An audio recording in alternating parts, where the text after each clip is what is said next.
Hello and welcome to this special ESG MIPIM update. Today we're going to hear from our speakers the progress that GLP is making across its European portfolio, and specifically looking at the countries of France and Poland. We will discuss how these countries have enhanced standards of construction to help reduce carbon emissions and improve the energy efficiency of their assets. And the session will explore the need for accurate measurement and data collection, as well as the growing importance of social value. I'm delighted to welcome our panel of speakers, Natali Cooper, who's Managing Director, Head of Portfolio and Asset Management and ESG in Europe. Hello, Natali.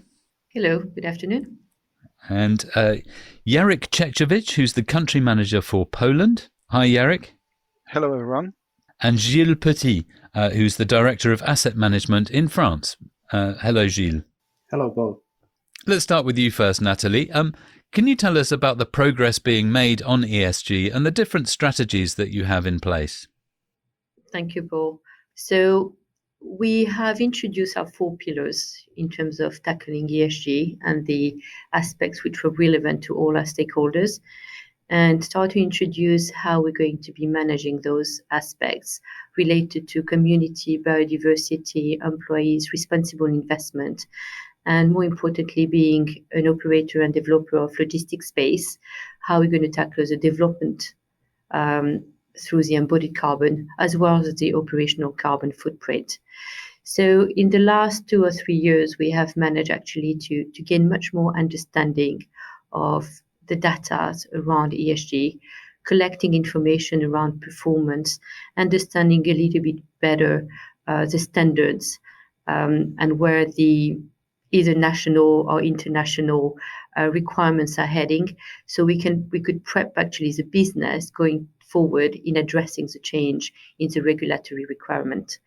So we are still in the process, I would say, of gaining even more understanding, gathering the data. So we define the boundaries, but we are heading where by 2025, we hope to have clear commitments and targets on all these aspects going forward. Why would you say that measurement and reporting is so important? It's essential because it helps to have clarity on the strategies. It also helps, our stakeholders to understand how we are performing as an institution against those targets, and start to understand as well how we compare to, our peer group or other investment manager, which I believe anybody is keen on understanding, right, the differential between delivering good ESG strategies, moderate ESG strategy, or mediocre ESG strategies.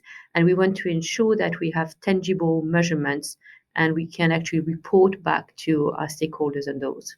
Jarek, coming to you now, because Natali mentioned there embodied carbon and carbon emissions, very important for net zero targets. How are you approaching new construction methods and materials to help with the carbon emissions and indeed the whole life carbon cycle?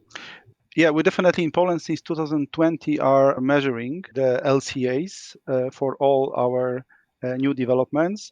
What's LCA? It's life cycle assessment, and we had set our targets and have to say that we are currently better than the targets. As for so far, what we measure for all our developments, we are below 350 kilograms of CO2 per square meter of embodied carbon, which is very good result. How we could get it?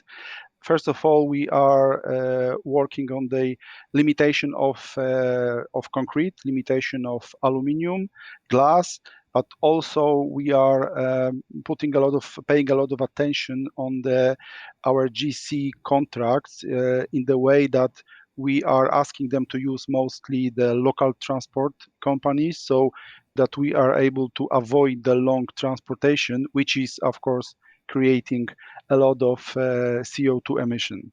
It's often a big part of that, isn't it? In the construction process, it's the bringing materials to site. It can be a huge part of the thing. And obviously then using local materials is a massive help to that. What other things are you doing? You mentioned sort of obviously low carbon cement You use some recycled materials as well in your constructions. Yeah, of course, we are obliged to use more and more recyclable materials. We already changed, but we are constantly working on adjustments of our general contractor technical specification in the way that the contractors are obliged to use the recyclable materials just to further go down in terms of the lowering of the embodied carbon. Yeah.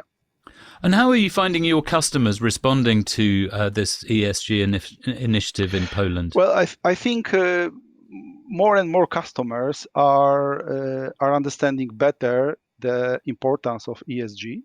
The situation is definitely evolving. So if I look back 3-4 years ago, well, that was mainly, let's say, marketing or just about to be marketing.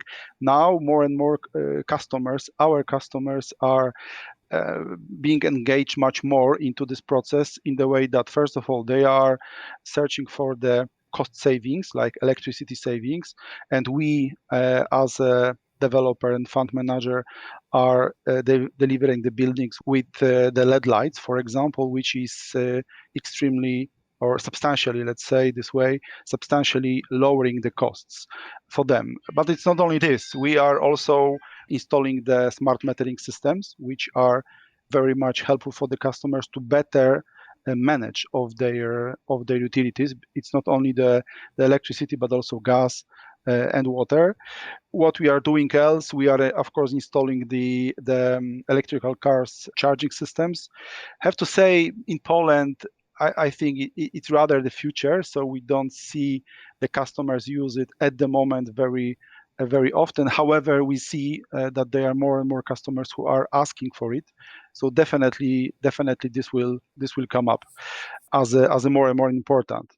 What else? Of course, all our roofs are photovoltaic installation ready.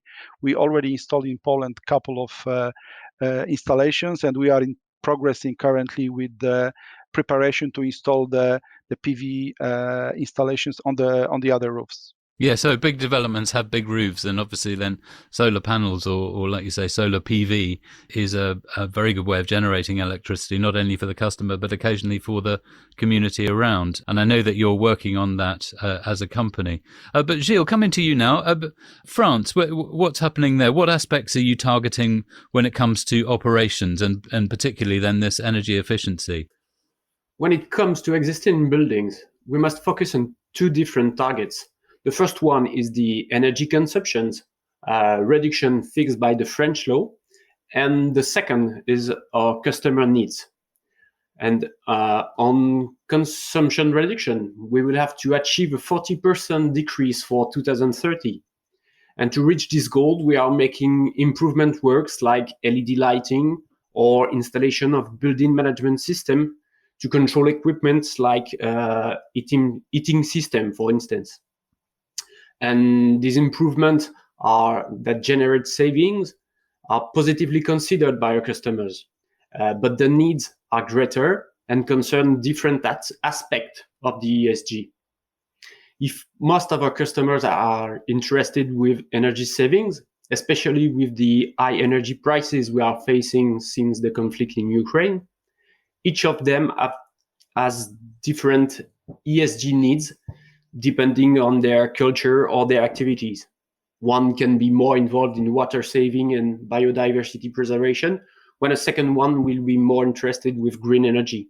So we have developed a catalog of all the ESG initiatives we can offer to our tenants to help them with their own ESG policy.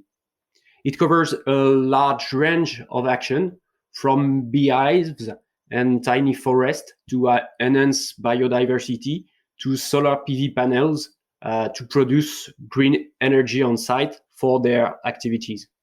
And Natali, just picking up there on, so Gilles talking about the energy efficiencies and obviously working with the customers, sometimes on existing buildings, but what about the new constructions that you are building across Europe? You have a template, don't you, that is fitted to different regulations in different countries. But here in the UK, you've had the first net zero for construction building in Milton Keynes. How much more do you see that kind of thing rolling out across Europe? Okay, so what we have executed in the UK are net zero building at construction. Our first one was delivered in 2018. And since we have added 5 new projects, which are being classified and certified at net zero building at construction, meaning that we have mitigated the carbon emissions through the design phase, the constructions, the procurement of the scheme, and whatever remaining carbon emissions we couldn't mitigate through all these aspects or measures taken through construction and development were then offset at the end of the project. One part of the aspects on how to tackle carbon emission and reduce carbon emission is definitely having clean energy solutions for our buildings, because it's also future-proofing the buildings in terms of lettability, in terms of value for our investors. So we have been working as a business not only on tackling decarbonization for real estate going forward and understanding at which step and when measures can be implemented to avoid what most commonly people call stranded assets. But we also worked as a business in creating a new business line with renewable solutions for our existing portfolio. And this is where all the synergies come into play with a business like GLP, where we always dealt with logistics being within an ecosystem and looking at different aspects that could actually support and promote better value for our investors and our customers. So on the renewable front, we have a new business currently specialized in deploying solar PV solutions on the roofs that we are managing at GLP, and creating this interaction between the long-term expectation in terms of avoiding assets being stranded, and at the same time responding to an urgent need from our customers to switch and transition to green energies and to become potentially self-sufficient when it comes to energy consumptions or electric consumption on site. Natali, how is net zero affecting investment and location decision making? So we started many years ago introducing actually what we call the ESG due diligence process, which is enhancing our investment decision process with an ESG angle, looking at environmental, social, and governance aspects through that investment or investment opportunity that could affect potentially the returns over a period of time. And through that granularity of understanding more the investment through this angle, those lenses, defining a risk profile, an item that could either be mitigated and could be, capex related, or could be not actually mitigated, and really decisions that would then come up to, we can't invest in that property or the opportunity because it creates a risk that doesn't sit with our strategy or is something that we don't want to take on board. So with that respect, we are now ready to launch our enhanced or 2.0 ESG due diligence, which is going to account a much more alignment with some standards like EU taxonomy, but also we're going to start running climate risk related analysis at the acquisition time. And with that modeling tool will help us then to assess very early on of the additional items or consideration we should take for an investment going forward. Yes, in a way, you've got 3 different communities here, haven't you? You've got the customers who obviously will be interested in a certain set of things, and particularly, like you say, the energy saving. You've got your own company and its own desire to be a net zero and climate change and ESG leader. But you've also then got investors who are demanding some of this reporting and demanding some of these ethical investments.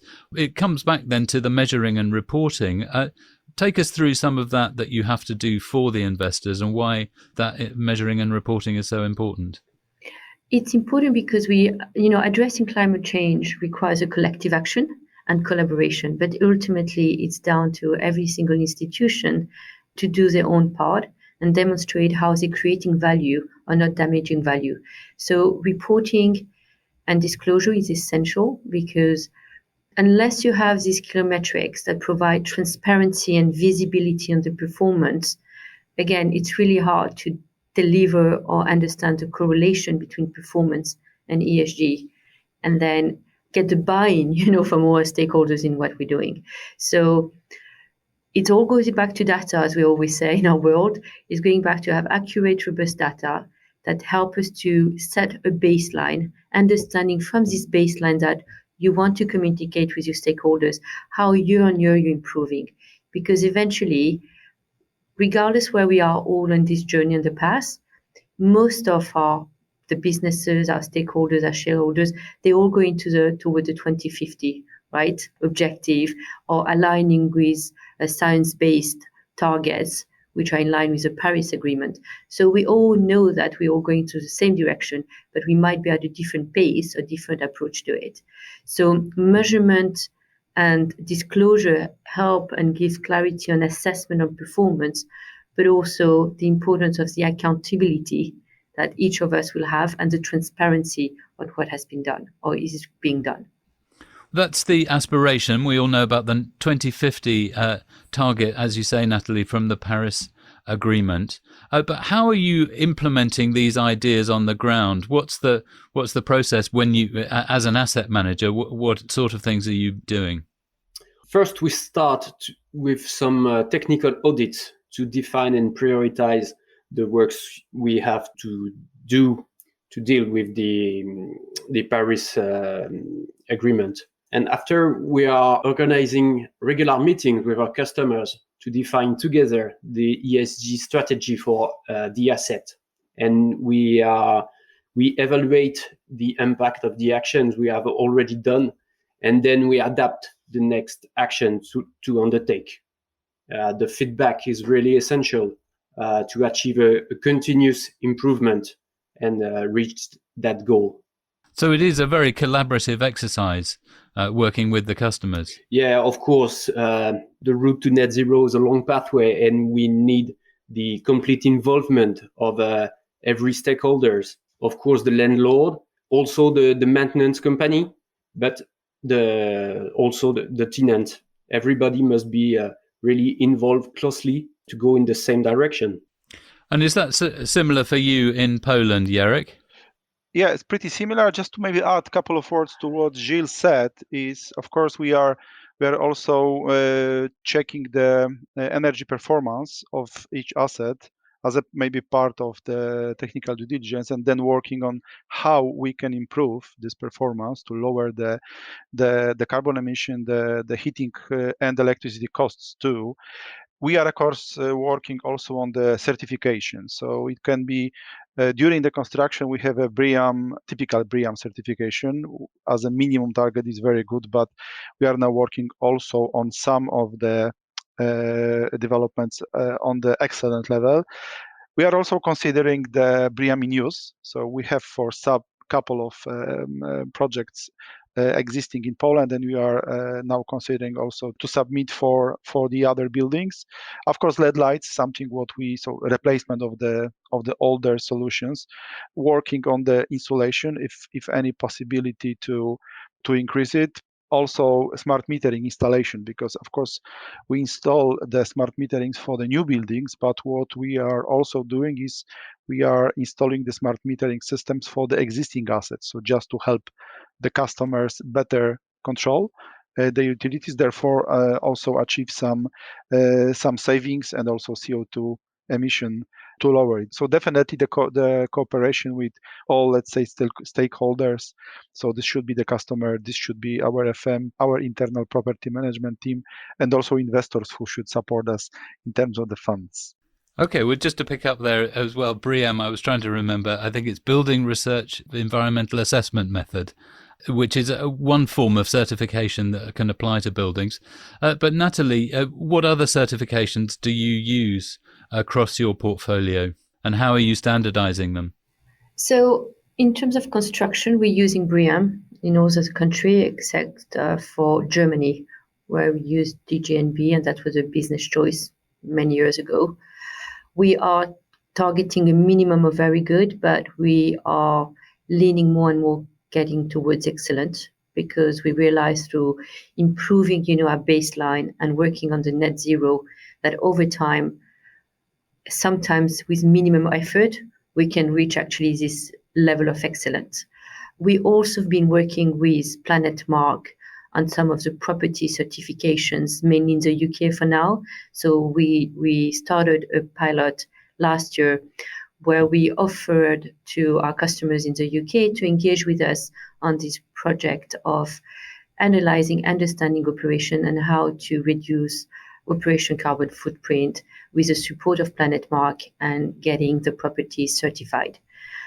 So we hope with that engagement that we raise awareness, but we also give support to our customers to carry on the good work afterwards. So that's an important aspect for us, is, as Gilles said, and we said, it's collaborative, right? We all need kind of to join up our efforts. And that's something that has always been essential to the way we work at GLP, not only internally, how we connect as teams, ensuring that we all understand the objective and see how we can add our block to the edifice, but also with our investors in being transparent and engaging with them and with our customers. We launched as well our customer engagement program last year. So we started a first wave of engagement with some key customers and see how, when we sit together, these are your expectations, these are your corporate and your business commitment, these are ours. How can we merge this? How we can be efficient and not dilute the effort, but try to work towards the ultimate goal together. And I'm excited about that, because it just reiterates a vision that there's a lot of goodwill in working together on the ESG sphere. And slowly as well as ESG is is gaining traction, there's an increasing interest in social aspects as well. So that's extremely exciting for the coming years, and including 2023. Excellent. Jarek, what excites you about where the company is going, and what do you see as the biggest challenges ahead? First of all, I would say there is no way back. I think that's no doubts, and we have to be engaged. We have to go further. And what's exciting to me is that, first of all, as I already said, we can see more and more customers who are more engaged, and they are not just engaged in order to tick their corporate boxes, but they really understand it's important. From the practical point of view, for me, what's important is that we are working on the new solutions, how to get more involved. For example, what is not so far used too often in our type of industry is heat pumps. So the heating without gas. So now we call it gasless solutions. It's difficult, but this is something what is definitely coming, and we are really excited that we can work on it and for the results. What's also interesting is that we already tested in the very little scale, but I hope that it can develop, is smoke eating pavings. So that's something what we did already in one of our Lower Silesia properties. Looks like it might work, and it will definitely help. We are going to develop, we'll see how it can be implemented in the other locations. What also mentioned before is the close eyes on the general contractors and on their subcontractors, and really setting them higher and higher bars in the aspect of ESG. So from A to Z, from the transportation, materials, and just push them or challenge them that we can all together find something more, something better. Excellent. I like the sound of smoke-eating paving. That's a very interesting concept. But Gilles, the same question to you. What excites you about where the company is going, and what challenges do you see ahead? Oh, the challenges are multiple, because ESG is more than a fashion trend. So we will have to do it, to deal with it more and more in the future. And it should be the new standard. So we will have to be innovative to find a new efficient solution and give a real advantage to our assets, and of course give satisfaction to our customers and achieve our goals. So there will be a lot of work to do, and that will be very, very interesting for us. Final thoughts from you, Natali, about the time coming up, and a final summary of the ESG update. We just tackled, the European aspects, and in Europe, we invested in 11 countries. So that creates also a level of complexity, right? And that's why the direction, the guidance, the support needs to be there, and sharing best practices as well. Because as Jarek just, we have the ability as a business to test things. So we're testing a solution somewhere in one place, we're testing another solution in another, and then we get the both of all worlds, because we'll be able to select what is best going forward. So that's extremely powerful, and also a great opportunity for us, being invested in so many countries, to have this ability to trial things and see what are the best solutions. And we're doing a similar approach actually globally. We have to remember that GLP is a global business from a logistic perspective.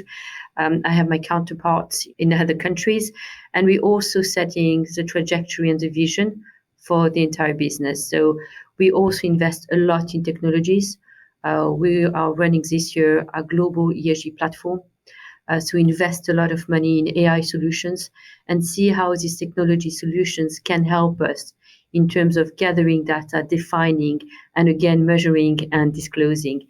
So there are a number of very exciting projects at global level that would help us to unify, while keeping obviously the market specificities covered, in creating this kind of framework of ESG globally, and allow as well all our stakeholders to understand how GLP provides a solution in each every single region and country we are invested in. Yes, it's quite a thing, that global footprint that GLP has, that you're able not only to share best practice, but any innovation that there is in one part of the world can feed through to the other part of the other parts of the world quite effectively. But well, thank you very much. That's it for today. My thanks to Natali Cooper. Thank you. To Jarek Czechowicz. Thank you very much. And to Gilles Petit. Merci beaucoup, Paul. Merci. My name's Paul Shearer. Have a lovely day. For the very latest ESG news and updates, visit GLP's website, eu.glp.com.